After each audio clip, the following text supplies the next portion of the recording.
Good morning student. आज हम लोग डिराइव करेंगे डिराक का इक्वेशन। लास्ट वीडियो में हम लोग बात किए थे क्लेन जॉर्डन इक्वेशन।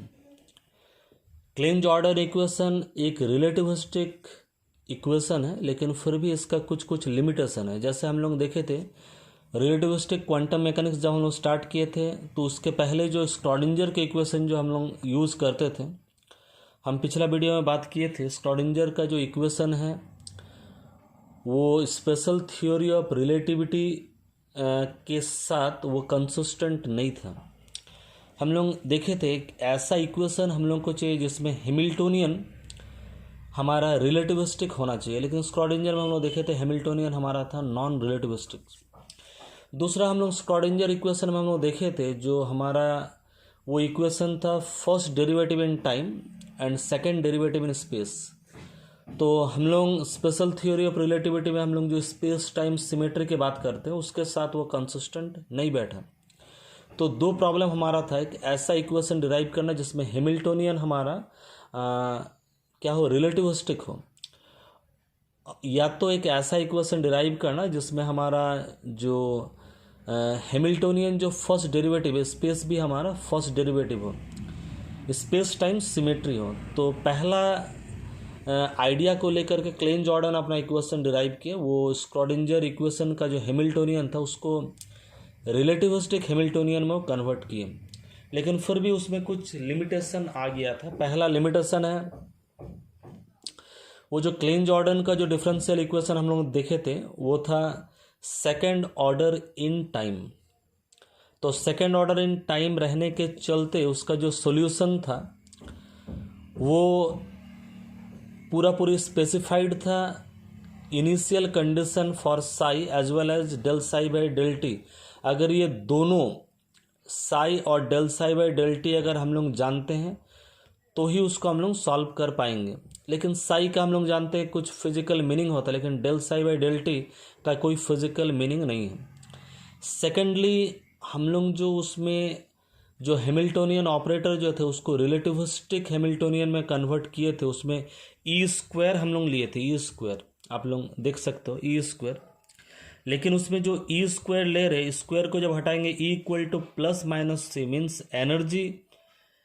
नेगेटिव में भी आ जा रहा था। तो फ्री पार्टिकल का नेगेटिव एनर्जी इसका कुछ फिजिकल सिग्निफिकेंस या फिजिकल मीनिंग ये समझ से परे था। और तीसरा जो डिफिकल्टी था probability density. Klein Jordan equation से प्रोबेबिलिटी डेंसिटी ये निकालना संभव नहीं था। प्रोबेबिलिटी डेंसिटी हम लोग जानते हैं वेव फंक्शन और उसका कॉम्प्लेक्स कंजुगेट को अगर मल्टीप्लाई करेंगे तो उससे प्रोबेबिलिटी डेंसिटी आएगा। प्रोबेबिलिटी डेंसिटी से ही हम लोग को पता चलेगा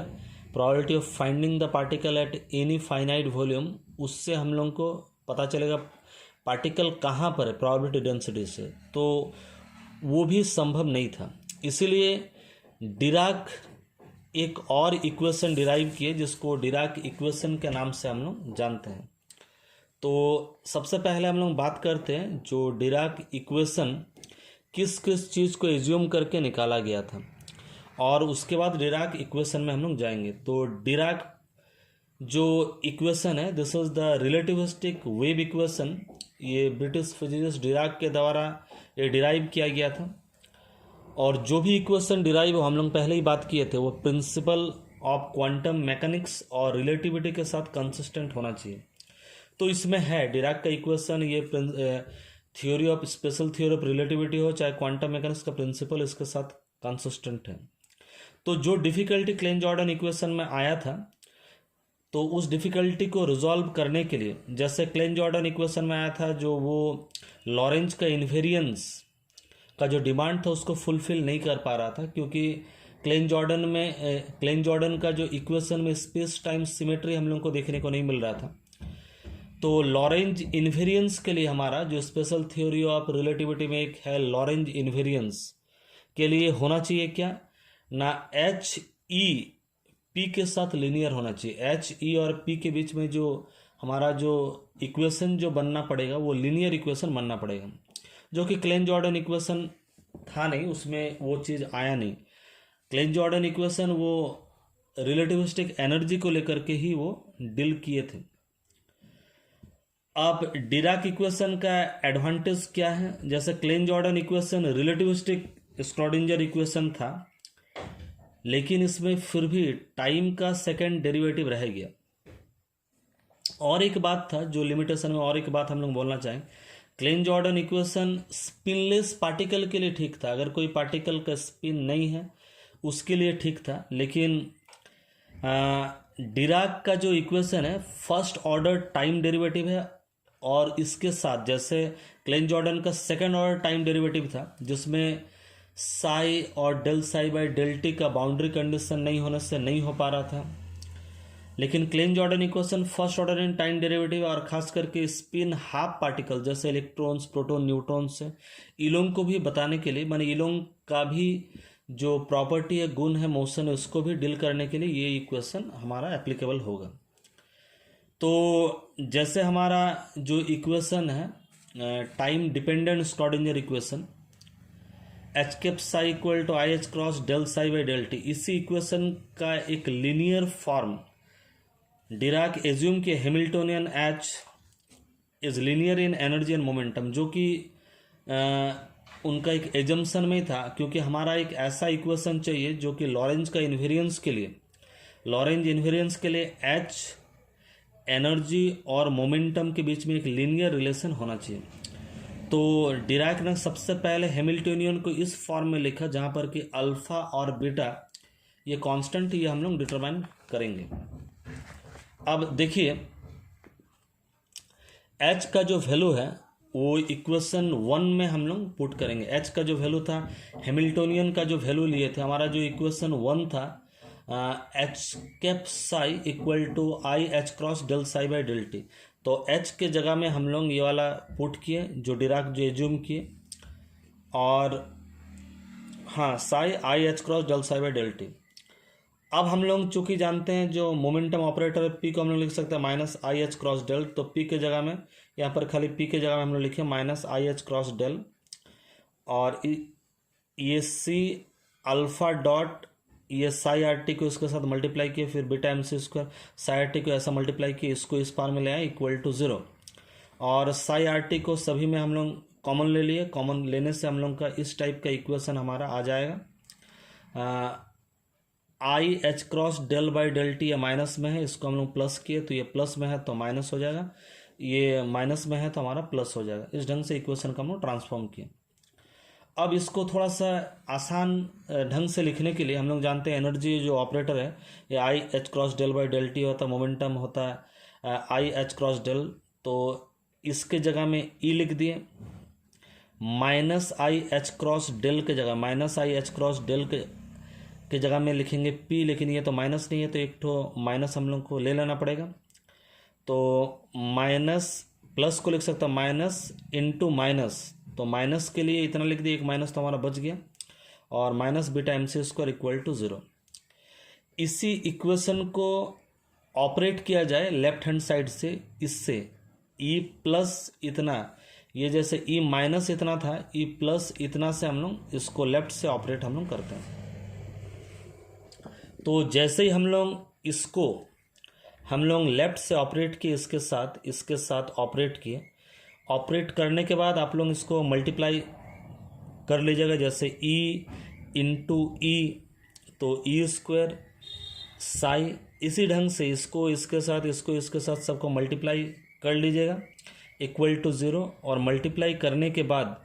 कुछ टर्म हमारा कैंसल आउट हो जाएगा, ये सब टर्म ये आप लोग करके देख लीजिए, ये टर्म हमारा कैंसल आउट हो जाएगा। कैंसल आउट होने के बाद ये सब टर्म हमारा बच जाएगा। अगर अल्फ़ा को, चूँकि अल्फ़ा बीटा हम लोग तो उसको कांस्टेंट ले रहे थे, तो अल्फ़ा को अगर हम लोग इतना लेंगे, अल्फ़ा को कंपोनेंट में अगर तोड़ के लिखेंगे, और पी को मोमेंटम को हम लोग तोड़ के अगर लिखेंगे, तो अल्फ़ा डॉट पी जो यहाँ पर अल्फ़ा डॉट पी, तो आई डॉट आई माने 1, alpha x p x, alpha y p y, alpha z p z, तो इसके जगह में हम लोग क्या लिख सकते हैं, alpha x p x, alpha y p y, alpha z p z का होल स्क्वायर, और यहाँ पर भी वैसे ही हम लोग लिख सकते हैं। तो देखिए हमारा क्या बन गया, ई स्क्वायर माइनस सी स्क्वायर का ऐसा, फिर यहाँ पर भी ऐसा लिखे, फिर जहाँ जहाँ अल्फ़ा डॉट पी था वहाँ पर alpha x p x, alpha y p y, alpha z p z हम लोग लिखें। इसके बाद इसको थोड़ा सा कैलकुलेट करना पड़ेगा, इजीली हम लोग कैलकुलेट इसको कर सकते हैं। ए प्लस बी प्लस सी का होल स्क्वायर में इसको हम लोग को तोड़ना पड़ेगा। तो ए प्लस बी प्लस सी का होल स्क्वायर हम लोग जानते हैं, तोड़ने से जो फार्मूला हम लोग का आएगा उसको हम लोग जानते हैं। उस फार्मूला में जैसे E square minus C square A plus B plus C, तो क्या होता है A square plus B square plus C square, 2ab 2bc 2ca, ये जो फार्मूला है इसमें हम लोग तोड़ने के बाद थोड़ा सा कॉमन लेंगे, ये आप लोग तोड़ लीजिएगा। इसको इसके साथ मल्टीप्लाई करके थोड़ा सा अगर हम लोग इक्वेट करेंगे तो इस ढंग का इक्वेशन हम लोग को मिल जाएगा। अब हमारा जो क्लेन जॉर्डन इक्वेशन जब हम लोग डिराइव किए थे, क्लेन जॉर्डन इक्वेशन में ऐसा एक पार्ट आया था, आप लोगों को याद होगा, आप लोग देख लीजिएगा पिछला वीडियो या नोट्स में आप लोग देख लीजिएगा, ऐसा एक इक्वेशन आएगा। तो इक्वेशन 8 और 9 को अगर हम लोग कंपेयर करते हैं, चूँकि क्लेन जॉर्डन इक्वेशन भी तो क्वांटम मैकेनिक्स के साथ कंसिस्टेंट वो था, इसलिए इक्वेशन 8 और 9 को कंपेयर करके अगर हम लोग देखेंगे, देखिए दोनों इक्वेशन में क्या है, ई स्क्वायर, ठीक है, माइनस सी स्क्वायर, यहाँ पर p x square p y square p z square, p x square p y square p z square, लेकिन उसके साथ क्या है, alpha x square alpha u square alpha z square. तो अगर इसके साथ अगर उसको मैच करा के अगर देखना है तो हम लोग को क्या लेना पड़ेगा, alpha x square alpha y square alpha z square equal to 1 लेना पड़ेगा, तब ये पार्ट हमारा हो जाएगा, 1 लेना पड़ेगा। और उसके साथ क्या लेना पड़ेगा, देखिए m square c to the power 4 है, m square c to the power 4 है, तो बीटा स्क्वायर इक्वल टू भी हमको 1 लेना पड़ेगा। तो alpha x square alpha y square alpha z square beta square अगर हम लोग 1 लेते हैं, फिर भी ये सब टर्म हमारा बच जा रहा, ये सब टर्म अगर बच जा रहा तो ये वाला टर्म ब्रैकेट के अंदर, ये वाला टर्म, फिर ये वाला टर्म और ये वाला टर्म, इन लोगों को हमको 0 मानना पड़ेगा, तब इक्वेशन 8 9 के साथ मैच खाएगा। तो हम लोग क्या करेंगे, ई स्क्वायर माइनस सी स्क्वायर, यहाँ पर p x square p y square p z square होने के लिए alpha x square alpha u square alpha z square को हमको 1 लेना पड़ेगा। इसको वैसा होने के लिए बीटा स्क्वायर को भी 1 लेना पड़ेगा। फिर बाद बाकी जो टर्म है, ये ब्रैकेट वाला ये ब्रैकेट वाला ये ब्रैकेट वाला ये टर्म सबको हमको 0 लेना पड़ेगा, तब इसके साथ ये कंसिस्टेंट होगा, मैच खाएगा। अब इलोंग को हम लोग इस ढंग से लेने का मतलब क्या है, ये जो alpha x alpha y alpha z beta square 1 है, तो इसका अगर आइजन वैल्यू लेंगे अल्फ़ा एक्स का या अल्फ़ा वाई का या अल्फ़ा जेड का या बीटा का, तो alpha x square equal to 1, तो अल्फ़ा एक्स बराबर क्या होगा, प्लस माइनस 1 होगा, इसका भी प्लस माइनस 1 होगा, इसका भी प्लस माइनस 1 होगा, इसका भी प्लस माइनस 1 होगा। तो इलोंग का आइजन वैल्यू होगा प्लस माइनस 1। वो जो अल्फ़ा बीटा का जो हम लोग कंसिडर किए थे क्या होना चाहिए, तो यहाँ पर हम लोग का निकल गया, अल्फ़ा बीटा का जो आइजन वैल्यू होना चाहिए प्लस माइनस 1 होना चाहिए। दूसरा है, देखिए this alpha x alpha y plus alpha y alpha x equal to 0 है। इसका मतलब क्या है, अगर ऐसा 0 होता, alpha x alpha y minus अगर होता, minus alpha y alpha x अगर 0 होता, तो हम लोग क्या बोलते हैं, अल्फ़ा एक्स अल्फ़ा वाई एक दूसरे के साथ कोमूट कर रहा, लेकिन ये माइनस के साथ 0 नहीं है, this is equal to minus of this, तो हम लोग क्या बोलेंगे, अल्फ़ा एक्स अल्फ़ा वाई के साथ एंटी कम्यूट कर रहा, कम्यूट नहीं कर रहा, एंटी कम्यूट कर रहा, ये भी एंटी कम्यूट कर, अल्फ़ा वाई अल्फ़ा जेड के साथ अल्फ़ा जेड अल्फ़ा एक्स के साथ एंटी कम्यूट कर, फिर बीटा अल्फ़ा एक्स के साथ एंटी कम्यूट कर रहा है, बीटा अल्फ़ा वाई के साथ भी एंटी कम्यूट कर रहा है, बीटा अल्फ़ा जेड के साथ भी एंटी कम्यूट कर रहा है। इससे ये मीनिंग हम लोग का आ रहा है, ये जो अल्फ़ा और बीटा जो वो कंसिडर किए थे, तो अल्फ़ा बीटा के बारे में मोटा मोटी हम लोग इतना कुछ जाने। अब ये जो हमारा alpha x alpha y alpha z और बीटा, इसका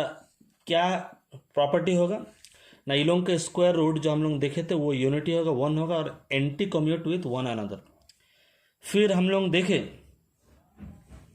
जो इलोंग का ये जो 4 मैट्रिक्स जो हमारा जो है alpha x alpha y alpha z beta, ये हमारा जो इलोंग का स्क्वायर है यूनिटी, तो इलोंग का आइजन वैल्यू क्या होगा ना, प्लस माइनस 1 होगा। चूँकि और एक चीज़, अल्फ़ा बीटा एंटी कम्यूट कर रहा, कम्यूट नहीं कर रहा, एंटी कम्यूट कर रहा, इसका मतलब ये लोग नंबर नहीं हो सकता, और ये अगर नंबर नहीं है, ये लोग को हम लोग एक्सप्रेस कर सकते हैं in the term of matrix, और ये लोग का मैट्रिक्स रिप्रेजेंटेशन बहुत ही आसान है। इन लोगों को आसानी से मैट्रिक में रिप्रेजेंट हम लोग कर सकते हैं। तो मान लिया जाए बीटा को आर्बिट्रली हम लोग चूज करते हैं ताकि उसको डायगोनलाइज हम लोग कर सके। Beta equal to 1 0 0 -1 2 into 2 matrix में, और अगर हम लोग 4 इंटू 4 मैट्रिक्स में अगर इसी को लिखें तो 1 0 0 1 -1 को ऐसा लिख 1 को ऐसा लिख सकते हैं, 0 को ऐसा लिख सकते हैं, 0 को ऐसा लिख सकते हैं, इसको हम लोग ऐसा लिख सकते हैं। तो हमारा जो डायगोनल में जो था 1 -1, देखिए 1 -1 डायगोनल में वही रह जा रहा। चूँकि हमारे पास इसके पहले ये जो हम लोग का जो मैट्रिक्स जो हम लोग बीटा के लिए चूज किए, इसी तरह का कुछ पॉली स्पिन मैट्रिक्स हम लोग पहले से जानते थे। जैसे सिग्मा एक्स इक्वल टू इतना होता, sigma y equal to 0 -i i 0, sigma z equal to 1 0 0 -1, जो हम लोग बीटा इक्वल टू लिए थे इसी ढंग से हम लोग लिए थे। इसी का 4 इंटू 4 मैट्रिक्स, इसका 4 इंटू 4 मैट्रिक्स, इसका तो 4 इंटू 4 मैट्रिक्स पहले हम लोग ले लिए, इस ढंग से लिखा जा सकता है। तो अगर हमारा डिराक ऑपरेटर भी alpha x, alpha Y, alpha z और बीटा मैंने 4 इंटू 4 मैट्रिक्स में इन्वॉल्व है, तो डिराक का ऑपरेटर का भी 4 कंपोनेंट होना चाहिए, मीन्स साई का भी 4 कंपोनेंट होना चाहिए, साई 1, साई 2, साई 3, साई 4। तो हमारा जो इक्वेशन था H psi equal to I H cross del psi by del T, तो del psi by del T की जगह में क्या लिखेंगे, del by del T of psi 1, psi 2, psi 3, psi 4, और del by del T of psi 1, psi 2, psi 3, psi 4 का इस ढंग से हम लोग लिख सकते हैं। तो अब जो लास्ट में हमारा जो बचेगा H psi equal to I H cross del psi 1 by del t, del psi 2 by del t, del psi 3 by del t, del psi 4 by del t. ये जो हम लोग का जो आया, ये जो इक्वेशन आया, इसको हम लोग डिराक इक्वेशन का नाम से हम लोग जानते हैं। और ये लीनियर इक्वेशन है, एच में माने एच लीनियर है पी और ई के साथ, और लीनियर बनाने के लिए हम लोग को इस ढंग से कंसिडर करना पड़ा, हैमिल्टोनियन को इस ढंग से हम लोग को लेना पड़ा। आगे का वीडियो में जब हम लोग देखेंगे ये जो alpha x, alpha Y, alpha Z, beta, इन लोगों का जब मैट्रिक्स एलिमेंट जब हम लोग डिटरमाइन करेंगे, उस समय देखिएगा इसका बहुत सारा फिजिकल सिग्निफिकेंस, खास करके इलेक्ट्रॉन जो स्पिन हाफ पार्टिकल्स है, इसका भी डायरेक्टली हम लोगों को थियोटिकल जो वैल्यू है ये हम लोगों को इजीली मिल जाएगा, ये मैट्रिक्स एलिमेंट को जब हम लोग डील करेंगे। तो आज का वीडियो में इतना ही।